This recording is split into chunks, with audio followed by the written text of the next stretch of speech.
मेरा तो मत है कोई भी पार्टी की सरकार हो, सरकार को दूर रखो। सरकार ये विषय कन्या होती है, जिसके साथ जाती है उसको डुबाती है। मेरे लड़के ने मुझे परसों हमको 450 करोड़ सब्सिडी मिली है और पैसे जमा है टैक्स के। तो बोले कब मिलेगी? भगवान से प्रार्थना कर, क्योंकि कोई भरोसा नहीं।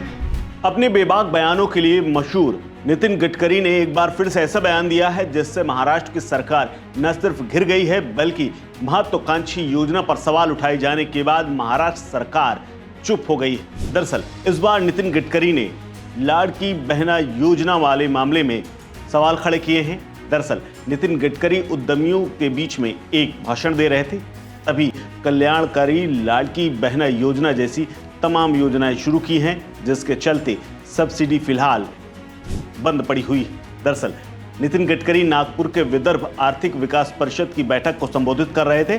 इसी दौरान उन्होंने कहा कि आप जो भी सब्सिडी ले सकते हैं उसका लाभ उठाएं, लेकिन सब्सिडी की कोई गारंटी नहीं है, अब उसके भरोसे ना बैठे रहे। नितिन गडकरी ने कहा और बाकायदा एक कहानी भी सुनाई। उन्होंने अपने बेटे की कहानी बताते हुए कहा कि बेटे ने 450 करोड़ रुपए की सब्सिडी पानी चाहिए। उन्होंने कहा कि हमने टैक्स की रकम जमा कर दी, अब हमें ये सब्सिडी कब मिलेगी मैं खुद नहीं कह सकता, और मैंने उनसे कह दिया है कि भगवान के भरोसे रहो, अगर मिल जाती है तो ठीक है, नहीं तो कोई गारंटी नहीं है। दरअसल नितिन गडकरी ने महाराष्ट्र सरकार की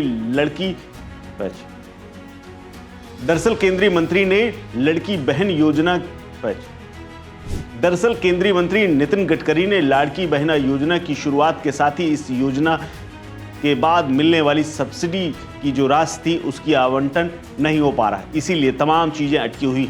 नितिन गडकरी ने स्पष्ट किया कि लाड़की बहना योजना पर उनकी टिप्पणी एमएसएमई उद्योग को उनकी सब्सिडी नहीं मिलने के बारे में थी। उद्योग बंद होने की अब कगार पर है। इस मौके पर गडकरी ने उद्योग कर्मियों से ये कहा कि आप निर्भर बने।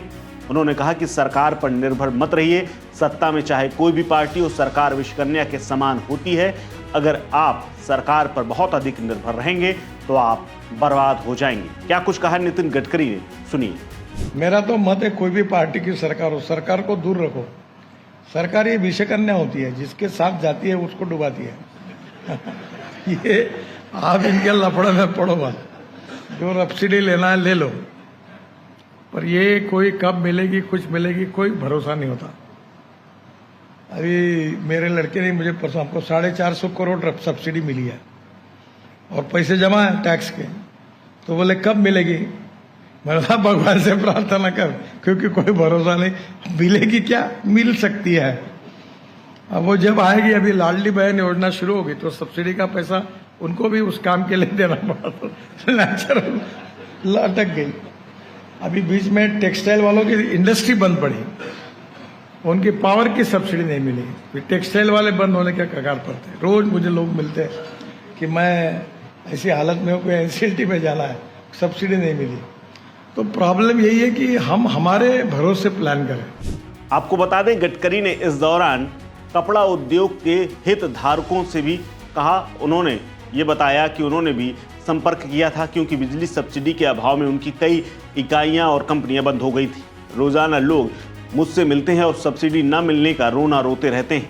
ये पहला मामला नहीं है जब गडकरी ने मुफ्तखोरी के खिलाफ परोक्ष आलोचना की है। हालांकि इससे विपक्ष को, महायुति सरकार को यानी कांग्रेस, एनसीपी और शिवसेना को इस मौके पर निशाना साधने का मौका और बहाना भी मिल गया है। नितिन गडकरी ने पहली बार नहीं है जब आलोचना की हो, वो हमेशा मुफ्तखोरी और फ्रीबी के खिलाफ रहे हैं। इस खबर में फिलहाल इतना ही। अपडेट्स के लिए बने रहिए वन इंडिया हिंदी के साथ। नमस्कार।